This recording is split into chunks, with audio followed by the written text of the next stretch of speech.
vocês aí, dessa conversa que a gente não teve acesso, na conversa que a gente não teve acesso, e depois já na sessão a gente teve alguns bate-bocas dizendo que alguns parlamentares quebraram acordos. Qual é a avaliação? Nós fizemos uma reunião na sala 7, todos os membros, e aonde a gente construiu um acordo. O que esse acordo dizia? Que nós iríamos convidar 4 pessoas, 2 de cada lado, se dá para se dizer isso, que defende esse tratamento precoce, imediato. Então, 4, e cada ala indicaria 4 pessoas. Em 2 dias resolvia isso e parava de falar nesse negócio de cloroquina e companhia limitada. Isso foi acordado, foi aprovado. Então nós vamos indicar 4 pessoas e o outro lado vai indicar outras 4 pessoas. Com relação aos governadores, foi feita uma linha de corte que só seria convidado agora, neste momento, governadores que tiveram operação da Polícia Federal. Todo o estado que teve, o governador está sendo convidado. Foi um critério que nós encontramos, achamos, e foi decidido e foi acordado. Foi, então, aprovado o nome que o senador Alessandro nominou ali, os nomes, os números de governadores, e já foi aprovado para ser convidado nas próximas oitivas. Então, esse foi o acordo. Agora, com questão do presidente da República, fala meu querido senador Marco Rogério. Bem, assim, eu acho que hoje foi um dia de avanços para a CPI, né? O senador Jorginho mencionou, e a gente considera que houve um passo adiante, porque desde o início nós estávamos defendendo que a investigação não fosse seletiva, que ela não tivesse como foco apenas o governo federal, apenas o Ministério da Saúde. E até então era exatamente esse o foco total da CPI. E haviam manifestações de senadores da oposição dizendo que a investigação não chegaria nos estados e nos municípios. Hoje, essa tese, essa narrativa caiu por terra. Nós aprovamos a convocação de governadores. O critério adotado, como disse o senador Jorginho, foi o critério das operações da Polícia Federal. Nós tivemos 51 operações da Polícia Federal até outubro do ano passado, em pelo menos 18 estados diferentes. Algumas direcionadas aos governos estaduais, outras direcionadas aos municípios. Então, nesse momento, nós aprovamos requerimentos relativos aos governadores, convocação de governadores que tiveram operações da Polícia Federal apurando, eventualmente, desvios, fraudes, superfaturamentos, contratos fictícios, enfim, irregularidades. Esse foi o avanço. Com relação aos prefeitos, nós tratamos na reunião interna também sobre isso. Foi levantada uma questão em relação ao tamanho de cidades, só capitais ou cidades maiores. Então, foi, por hora, sobrestada a decisão em relação aos prefeitos. Para um segundo momento, vai ser apresentada uma proposta e nós vamos fazer, então, essas convocações. Mas, repito, como disse o senador Jorginho, está aqui o senador Reisen, hoje foi um dia importante e que muda o rumo da CPI, dando a ela justamente o caminho do dinheiro. É importante investigar o governo federal, porque o requerimento propunha isso? Está sendo investigado o Ministério da Saúde, está sendo levantadas as informações, ações, omissões, violações, tudo isso está sendo levantado. Mas era também objetivo dos requerimentos da CPI a investigação de estados e municípios. O que foi feito com os bilhões de reais que foram destinados aos estados e municípios. A partir de agora, essas respostas chegarão pela via das informações, dos documentos, mas também em razão dos depoimentos que serão tomados dos senhores e das senhoras governadores. Legal aí, né? Juridicamente, há impedimentos para que o presidente da República e governadores falem em CPI. O senhor teme que essa questão seja arguída e que seja judicializada, que acabe terminando do Supremo Tribunal Federal? Como o senhor avalia essa possibilidade? Não há nenhum impedimento na Constituição Federal a que se investigue estados e municípios quando você tem a presença de recurso federal. O que a Constituição protege é a separação de poderes. Que é outra coisa. É outra coisa, não tem nada a ver com unidades federativas. E no caso do pacto federativo, que há que ser respeitado, esse respeito se dá justamente no limite daquilo que é da competência estrita do Estado. Recursos do Estado, manejados pelo Estado, sem a presença de recurso federal, não há que se falar em competência para investigar. Agora, havendo um convênio, havendo um repasse de recurso federal e havendo fundadas razões para a investigação, não há impedimento. Temos precedente no próprio Senado Federal, questão de ordem respondida à época pelo presidente Renan Calheiros, justamente nessa direção, quando o ex-senador Aloysio Nunes faz uma provocação. Ele responde exatamente nessa extensão. E não podia ser diferente. A questão de ordem não poderia ser respondida de outra maneira.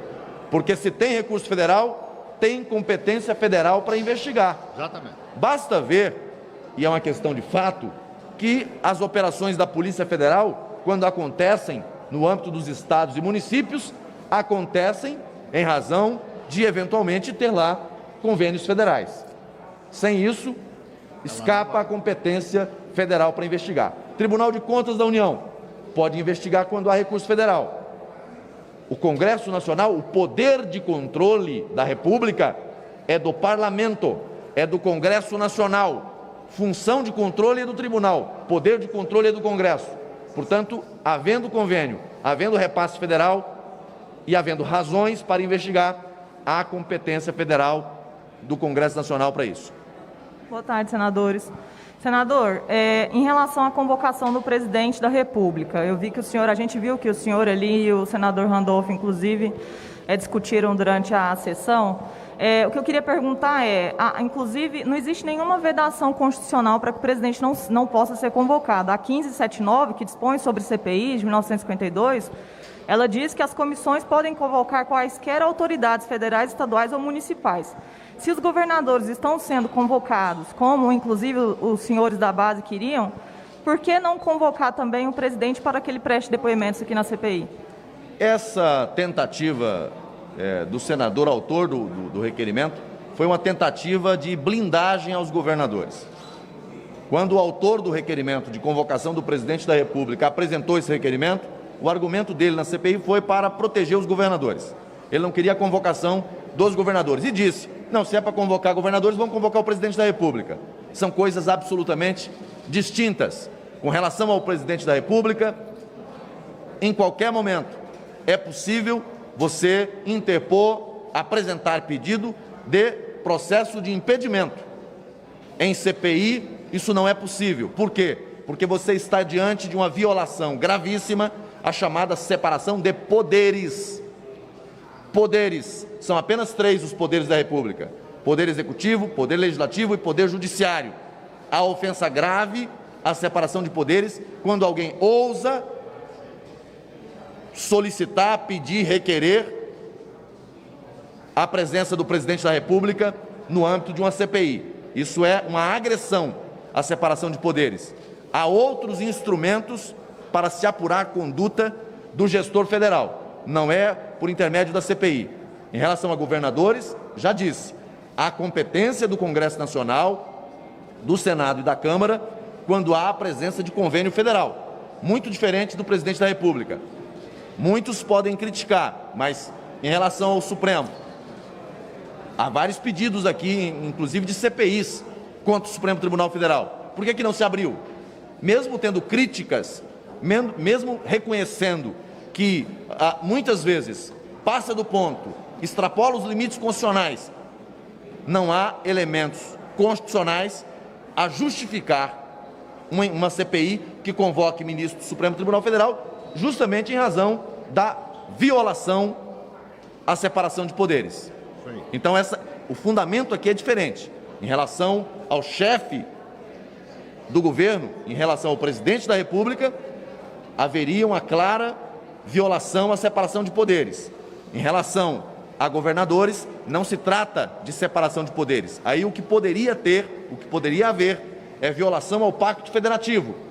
Mas esse Pacto Federativo só seria violado se a matéria for de competência dos estados e às expensas do próprio estado.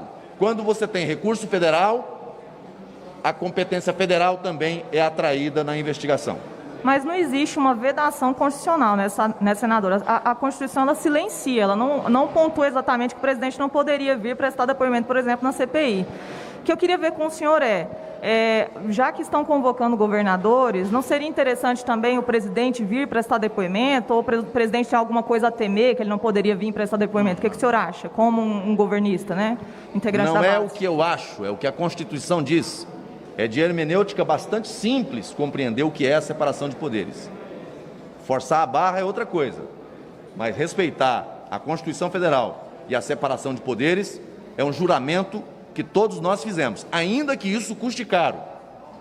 Como diz aí, parafraseando um membro da Corte, paga-se um preço por viver em democracia. A separação de poderes é uma garantia constitucional, não para esse governo, para qualquer governo, em qualquer tempo. E isso não é um impedimento para que se investigue a conduta, a responsabilidade de um gestor federal. Havendo crime de responsabilidade, o instrumento próprio, legítimo para isso, não é comissão parlamentar de inquérito. Tem outro instrumento. Qualquer coisa fora disso é forçação de barra, é teatro, é cortina de fumaça para tentar blindar a investigação de quem está fazendo a gestão de recursos federais, e há quem não queira a investigação destes.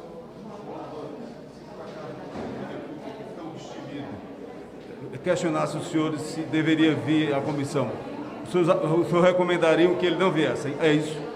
Não se trata de questionar ou não. Aqui, quem vem à comissão, ou vem porque é convidado, ou porque é convocado. Não cabe outra hipótese. Portanto, qualquer fala em sentido diferente seria especulação. Boa tarde, senadores. Eu gostaria de fazer uma pergunta sobre repasses a estados e municípios. Em julho do ano passado, o ministro Pazuello autorizou um repasse de 14 bilhões de reais para estados e municípios, e parte desse dinheiro parlamentares admitiram que foram por indicação deles, indicações de parlamentares. A CPI pretende avançar nessas indicações políticas? Entendeu? Não pretende avançar? Ele não entendeu uma pergunta. Vou perguntar mais uma vez. Em julho do ano passado, o ministro Eduardo Pazuello autorizou um repasse de 14 bilhões de reais para estados e municípios para o combate ao coronavírus. Certo. Parte desses recursos, segundo parlamentares, foram por indicação política. Parlamentares puderam escolher para onde enviar recursos dessa portaria do Ministério da Saúde. Isso também será objeto de investigação da CPI? O fato da indicação ter sido feita por um parlamentar, por emenda parlamentar ou extra-orçamentário, não altera a destinação. A questão aqui é a afetação. O recurso foi encaminhado pelo governo federal, era para enfrentamento à pandemia. Agora, os requerimentos que foram aprovados hoje não levam em consideração apenas os repasses, porque se levar em consideração apenas os repasses, nós teríamos que investigar os 27 estados da federação com o Distrito Federal e todas as prefeituras, porque todas receberam recursos. A questão aqui é, a partir das operações policiais, é um critério. 2, a partir dos documentos que chegaram, há elementos, há indícios que justifiquem a CPI convocar aqui o gestor para depor? É esse o critério. Agora, se o recurso foi de uma ação direta do governo federal, ou se foi por indicação de um parlamentar, é dinheiro federal. É dinheiro federal. O critério é o mesmo, não há separação. É porque São 175 bilhões liberados para estados e municípios. Os 14 estão dentro de 175. Serão investigados todos. Chegou na prefeitura, chegou no governo estadual, vai ser investigado. Não tem separação. É porque tem um requerimento do senador Alessandro Vieira de chamar o ministro Ramos, que na época era o ministro da Secretaria de Governo, para explicar os critérios para esses repasses. Os senhores apoiam esse requerimento? Bom, assim, eu não conheço esse requerimento. Todo requerimento deve ser fundamentado. O objeto da CPI foi bem desenhado nos dois requerimentos. O que nós temos observado ali são alguns requerimentos que extrapolam o objeto dos dois requerimentos da CPI. Qualquer requerimento diferente, cortina de fumaça, é tentativa de desviar o foco. Assim, requerimentos que tenham pertinência temática com a CPI, que apura ações, omissões e eventuais fraudes em relação à gestão dos recursos da pandemia, devem contar com o apoio e com a dedicação dos senadores da investigação. Qualquer coisa diferente disso, aí é pura especulação, desvio de foco, cortina de fumaça. Todos os recursos, na soma de mais ou menos, nós estamos apurando isso para ter com precisão, de 170 e tantos 5 bilhões, pode ser fruto de investigação. Primeiro, nós iniciamos agora fazendo um corte dos governadores que têm operação da Polícia Federal. Não dá para chamar todo mundo, fazer uma festa de igreja, que tem que ser por parte.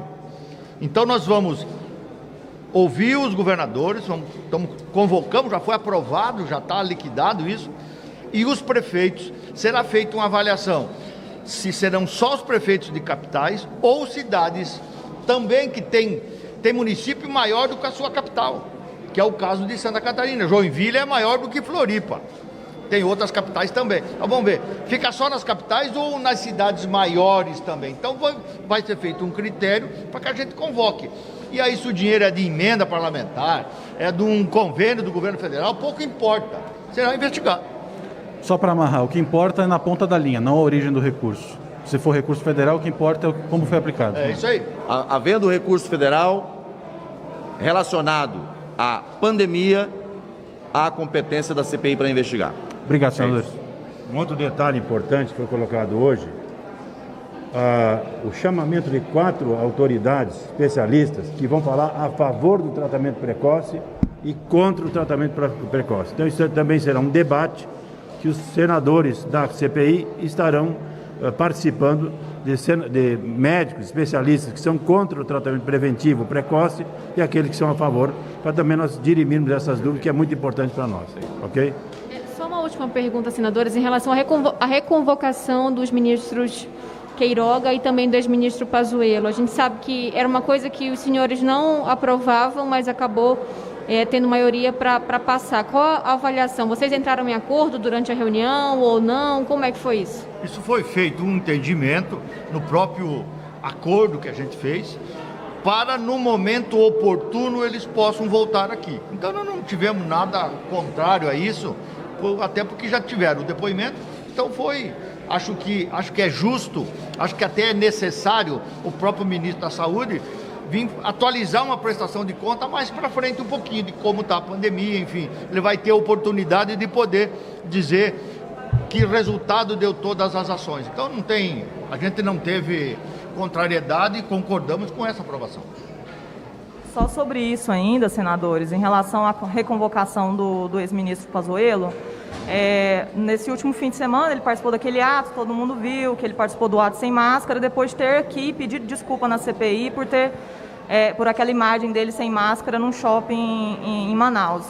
Vai ser mais difícil esse novo depoimento dele depois dessa situação para os senhores que são da base? Obviamente que ninguém é convocado à CPI porque usa máscara ou deixa de usar máscara. Isso não é critério para ser chamado na CPI. É claro que eu procuro seguir o protocolo e recomendo que ele seja seguido por todos, né? No momento de fala, numa situação onde você tenha condições de estabelecer um distanciamento, eu acho que é até possível você fazer sem o uso desse acessório. Mas a recomendação do protocolo é o uso de máscara. Mas ele não está voltando à CPI em razão de ter, num dado momento, ficado sem máscara. Eu acompanhei até a situação no Rio. Quando ele chega ao Rio de Janeiro, ele está usando máscara. Quando ele vai pegar a moto para fazer o passeio, ele está usando máscara. Apenas quando ele sobe no palco, junto com as outras autoridades que têm um convívio mais próximo, é que ele ficou sem o acessório. Não acho que seja adequado, mas não é essa a razão pela qual o requerimento foi apresentado de reconvocação. O argumento de fundo que a oposição apresentou para a reconvocação seria eventuais contradições no depoimento dele. Então não há por parte do governo objeção que se convoque para esclarecer pontos de contradição. Agora, há um patrulhamento em relação a essa questão de máscara, né? Faz-se isso em relação ao presidente, faz-se isso em relação ao Pazuello. Há outras figuras públicas que, vez ou outra, são pegas na mesma situação e não se tem a mesma cobrança em relação a essas figuras. Eu repito, eu defendo, né, o cumprimento do protocolo, mas esse patrulhamento é um patrulhamento também político. Valeu. Obrigado, gente. Um abraço.